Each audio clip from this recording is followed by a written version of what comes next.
Hello friends, இன்னைக்கு நண்பர்கள் டைரியில நம்ம கொத்தமல்லி சட்னி எப்படி பண்றதுன்னு பார்க்கலாம். நான் வீட்ல இருக்க கொத்தமல்லியே எடுத்திருக்கேன். நீங்க கடையில வாங்கின கொத்தமல்லியும் யூஸ் பண்ணலாம். அதுக்கு தேவையான பொருட்கள் என்னென்னன்னு பாருங்க. இது எல்லாமே ஃபர்ஸ்டே ரெடியா எடுத்து வச்சுக்கோங்க.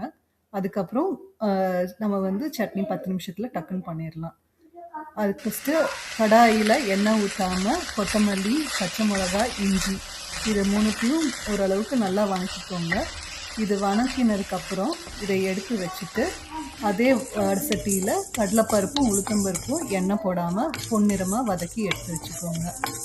இந்த ரெண்டுத்துக்குமே நான் எண்ணெய் எதுவும் யூஸ் பண்ணல, அது யூஸ் பண்ணுங்கிற அவசியம் இல்லை. அதுக்கப்புறம் இந்த பொன்னிறமாக வதக்குனதுக்கப்புறம் தேங்காய், நம்ம வதக்கி வச்சிருந்த கொத்தமல்லி, பச்சை மிளகாய், இஞ்சி 3 எல்லாத்தையும் போட்டு புளியும் சேர்த்து நல்லா வதக்கிக்கோங்க ஒரு 1 நிமிஷம். அதுக்கப்புறம் இதை கொஞ்சம் ஆற வைங்க. ஆறுனதுக்கப்புறம் மிக்ஸி ஜாரில் உப்பும் தண்ணியும் விட்டு கொஞ்சம் கொரன்னு அரைச்சிக்கோங்க. அதுக்கப்புறம் தாளிக்கிறதுக்கு ஒரு பேனில் எண்ணெய் ஊற்றி கடுகு பொரிஞ்சதும் கடலைப்பருப்பு, கருவேப்பிலை போட்டு பொரிச்சிட்டு அதை எடுத்து சட்னியில் மிக்ஸ் பண்ணிங்கன்னா சட்னி ரெடி.